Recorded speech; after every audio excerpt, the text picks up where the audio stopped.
Eles queriam tocar o céu, mas esqueceram de quem o criou. Uma construção ousada, uma rebelião silenciosa, um plano arquitetado não apenas contra o céu, mas contra o próprio Deus. Você já ouviu falar da Torre de Babel? Mas será que conhece a verdade por trás dessa história?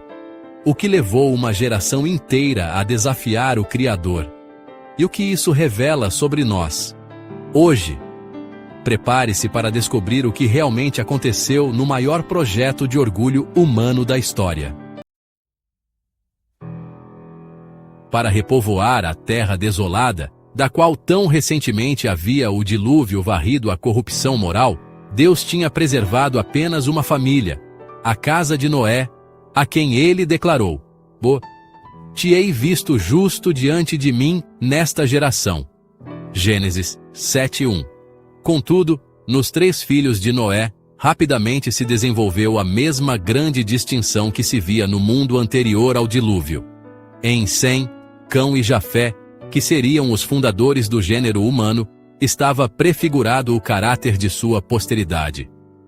Noé, falando por inspiração divina, predisse a história das 3 grandes raças que se originariam desses pais da humanidade.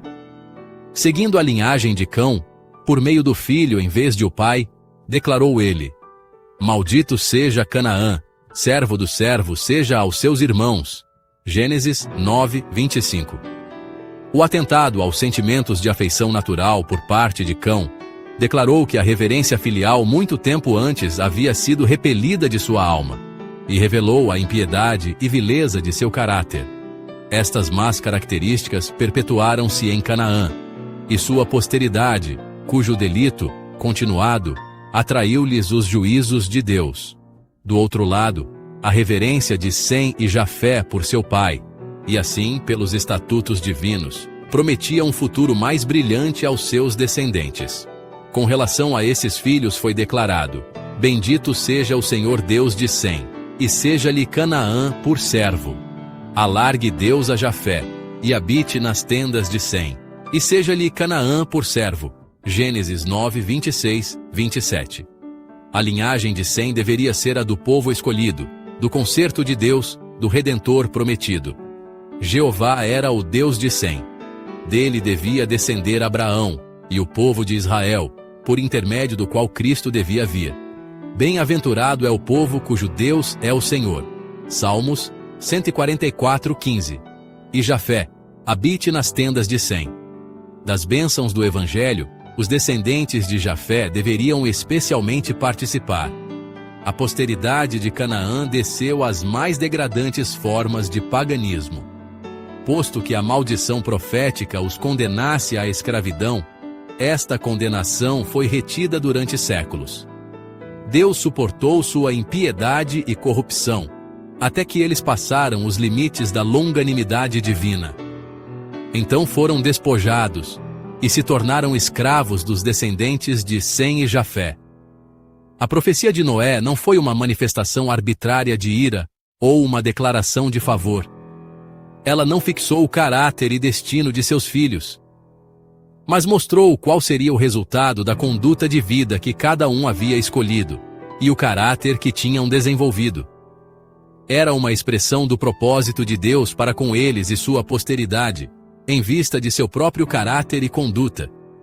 Em regra, os filhos herdam as disposições e tendências dos pais, e imitam-lhes o exemplo, de modo que os pecados dos pais são praticados pelos filhos de geração em geração. Assim a vileza e irreverência de Cão foram reproduzidas em sua posteridade, acarretando-lhes maldição por muitas gerações. Um só pecador destrói muitos bens. Eclesiastes 9:18. De outro lado, quão ricamente galardoado foi o respeito de Sem para com seu pai. E que ilustre estirpe de homens santos aparece em sua posteridade. O Senhor conhece os dias dos retos. A sua descendência é abençoada. Salmos 37:18-26. Saberás, pois, que o Senhor teu Deus é Deus, o Deus fiel, que guarda o conserto e a misericórdia até 1000 gerações aos que o amam e guardam os seus mandamentos. Deuteronômio 7:9. Durante algum tempo, os descendentes de Noé continuaram a habitar entre as montanhas onde a arca repousara. Aumentando o seu número, a apostasia logo determinou a divisão. Aqueles que desejavam esquecer-se de seu Criador e lançar de si as restrições de sua lei, sentiam um incômodo constante pelo ensino e exemplos de seus companheiros tementes a Deus.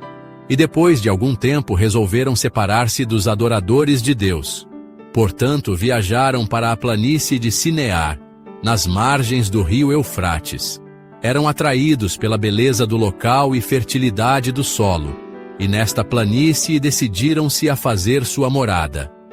Ali resolveram edificar uma cidade, e nela uma torre de altura tão estupenda que havia de torná-la uma maravilha do mundo. Estes empreendimentos destinavam-se a impedir que o povo se espalhasse ao longe, em colônias. Deus determinara que os homens se dispersassem pela terra toda, para povoá-la e subjugá-la, mas estes construtores de Babel resolveram conservar unida a sua comunidade, em um corpo, e fundar uma monarquia que finalmente abrangesse a terra inteira. Assim, a sua cidade tornar-se-ia a metrópole de um império universal. Sua glória imporia a admiração e homenagem do mundo, e tornaria ilustres os fundadores. A magnificente torre, atingindo os céus, tinha por fim permanecer como um monumento do poder e sabedoria de seus construtores, perpetuando a sua fama até as últimas gerações. Os moradores da planície de Sinear não criam no concerto de Deus, de que não mais traria um dilúvio sobre a terra.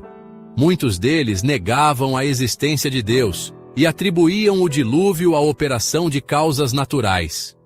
Outros criam em um ser supremo, e que fora ele que destruíra o mundo antediluviano, e seu coração, como o de Caim, ergueu-se em rebelião contra aquele ser.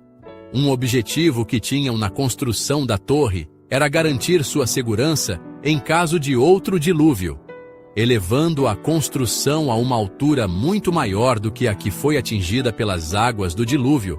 Julgavam colocar-se fora de toda possibilidade de perigo. E como pudessem subir à região das nuvens, esperavam certificar-se da causa do dilúvio. Todo o empreendimento destinava-se a exaltar ainda mais o orgulho dos que o projetaram e desviar de Deus a mente das futuras gerações e levá-las à idolatria.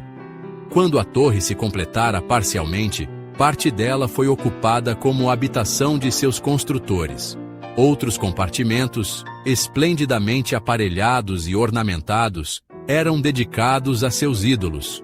O povo regozijava-se com o seu êxito e louvava os deuses de prata e ouro, e colocavam-se em oposição ao governador do céu e da terra. Súbito sustou-se a obra que estivera avançando tão prosperamente. Anjos foram enviados para reduzir a nada o propósito dos edificadores. A torre havia alcançado uma grande altura, e era impossível aos trabalhadores no cimo comunicar-se diretamente com os que estavam na base. Portanto, foram estacionados homens em diferentes pontos, devendo cada um receber os pedidos de material de que se necessitava, ou outras instruções relativas à obra, e transmiti-las ao que estava imediatamente abaixo. Passando assim os avisos de um para o outro, foi confundida a língua, de modo que se pedia material de que não havia necessidade, e as instruções transmitidas eram muitas vezes o contrário das que tinham sido dadas. Seguiram-se a confusão e o desânimo. Todo o trabalho paralisou-se. Não mais podia haver harmonia ou cooperação. Os edificadores eram inteiramente incapazes de dar a razão dos estranhos mal-entendidos entre eles, e em sua raiva e decepção, censuravam uns aos outros. Terminou sua confederação em contenda e carnificina. Raios do céu, como prova do desagrado de Deus, quebraram a parte superior da torre e a lançaram ao solo. Os homens foram levados a compenetrar-se de que há um Deus que governa nos céus. Até aquele tempo todos os homens falavam a mesma língua. Agora, aqueles que compreendiam a fala uns dos outros uniram-se em grupos. Alguns foram para um lado, outros para outro. O Senhor os espalhou dali sobre a face de toda a terra. Gênesis 11:8. Esta dispersão foi o meio de povoar a terra, e assim o propósito do Senhor se cumpriu pelo próprio meio que os homens haviam empregado para impedir a sua realização. Mas com que perda para aqueles que se colocaram contra Deus! Era seu propósito que, ao saírem os homens para fundarem nações nas várias partes da terra, levassem consigo o conhecimento de sua vontade, para que a luz da verdade pudesse resplandecer com todo o brilho às gerações que se sucedessem.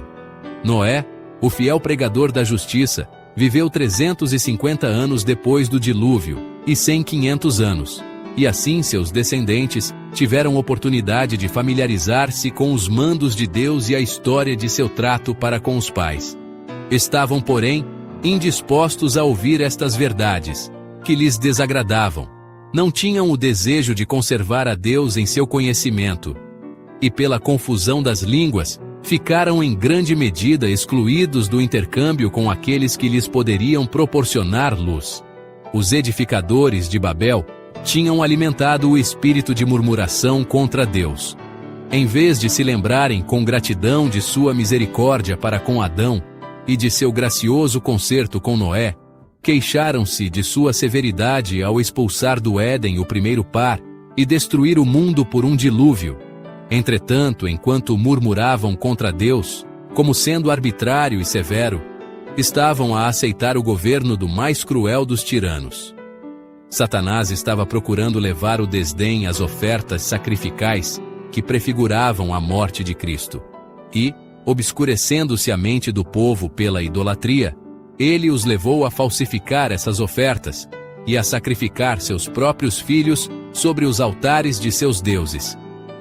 Desviando-se de Deus os homens, os atributos divinos de justiça, pureza e amor foram suplantados pela opressão, violência e brutalidade.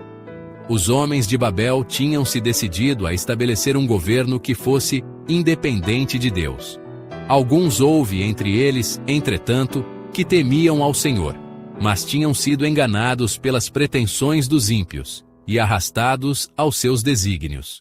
Por amor a estes fiéis, o Senhor retardou os seus juízos e deu ao povo tempo para revelar o seu verdadeiro caráter. Desenvolvendo-se este, os filhos de Deus trabalharam para os demover de seu intuito. Mas o povo estava completamente unido em seu empreendimento que se atrevia contra o céu. Houvessem eles continuado sem serem impedidos, e teriam aviltado o mundo em sua infância. A confederação foi fundada de modo revoltoso, estabelecido fora um reino para a exaltação própria, mas no qual Deus não deveria ter domínio ou honra. Houvesse sido permitida esta confederação, e uma grande potência teria exercido o domínio para banir da terra a justiça, e com esta a paz, a felicidade e a segurança.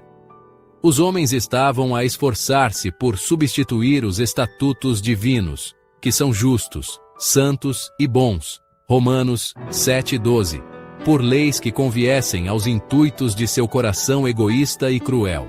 Os que temiam ao Senhor clamavam a ele para que interviesse. Então desceu o Senhor para ver a cidade e a torre que os filhos dos homens edificavam. Gênesis 11:5. Usando de misericórdia para com o mundo, frustrou o propósito dos edificadores da torre e transtornou o memorial de sua ousadia. Misericordiosamente, confundiu-lhes a língua, acabando com seus propósitos de rebelião. Deus suporta longamente a perversidade dos homens, dando-lhes ampla oportunidade para o arrependimento, mas nota todos os seus expedientes para resistirem à autoridade de sua santa e justa lei. De tempos em tempos, a mão invisível que segura o cetro do governo estende-se para restringir a iniquidade. Prova inequívoca é dada de que o Criador do universo, o ser infinito em sabedoria, amor e verdade, é o supremo governador do céu e da terra, e de que ninguém pode impunemente desafiar o seu poder. Os planos dos construtores de Babel terminaram com vergonha e derrota. O monumento ao seu orgulho tornou-se no memorial de sua loucura. Os homens, todavia, estão continuamente a prosseguir no mesmo caminho, confiando em si mesmos e rejeitando a lei de Deus. É o princípio que Satanás procurou pôr em prática no céu. O mesmo que governou Caim ao apresentar ele a sua oferta. Há edificadores de torre em nosso tempo. Os incrédulos constroem suas teorias pelas supostas deduções da ciência e rejeitam a palavra revelada de Deus. Pretendem dar sentença contra o governo moral de Deus, desprezam sua lei e vangloriam-se da suficiência da razão humana.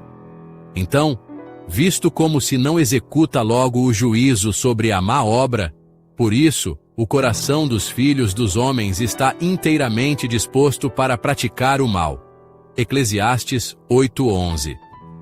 No professo mundo cristão, muitos se desviam dos claros ensinos da Bíblia e edificam um credo com especulações humanas e fábulas aprazíveis, e apontam para a sua torre como um caminho para subir ao céu. Os homens ficam tomados de admiração ante a eloquência, enquanto esta ensina que o transgressor não morrerá, que a salvação pode ser conseguida sem a obediência à lei de Deus. Se os professos seguidores de Cristo aceitassem a norma de Deus, esta os levaria à unidade. Mas, enquanto a sabedoria humana for exaltada sobre a sua santa palavra, haverá divisões e dissensão. A confusão existente entre credos e seitas em conflito uns com os outros é apropriadamente representada pelo termo Babilônia, que a profecia aplica às igrejas amantes do mundo, dos últimos dias. Apocalipse 14:8, 18:2. Muitos procuram fazer um céu para si mesmos, obtendo riquezas e poderio. Tratam maliciosamente de opressão, falam arrogantemente. Salmos 73:8, pisando os direitos humanos e desrespeitando a autoridade divina. O orgulhoso pode por algum tempo estar em grande poderio e pode ver o êxito em tudo que empreende, mas no fim, encontrará apenas decepção e desgraça. O tempo do juízo de Deus está próximo. O Altíssimo descerá para ver o que os filhos dos homens têm edificado. Revelar-se-á seu poder soberano. Derribar-se-ão as obras do orgulho humano. O Senhor olha desde os céus e está vendo a todos os filhos dos homens. Da sua morada contempla todos os moradores da terra. Salmos 33:13-14. O Senhor desfaz o conselho das nações, quebranta os intentos dos povos. O conselho do Senhor permanece para sempre. Os intentos do seu coração de geração em geração. Salmos 33:10-11. A história da Torre de Babel não é apenas um registro do passado, é um espelho do presente. Aquela construção ambiciosa, erguida em rebeldia contra Deus, tornou-se símbolo de toda a tentativa humana de viver sem o Criador. Hoje, continuamos construindo nossas próprias torres, tecnologias que buscam substituir a fé, filosofias que rejeitam a moral divina e impérios edificados sobre o orgulho humano. Mas a lição de Babel permanece atual.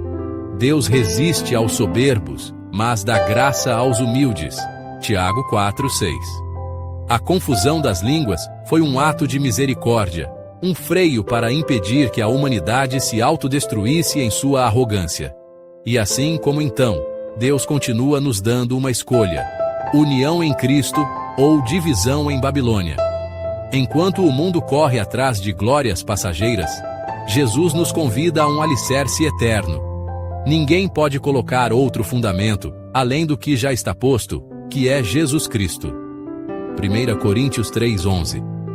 Toda torre de orgulho humano cairá, mas o que é construído nele permanecerá para sempre. Agradecemos por acompanhar esta reflexão.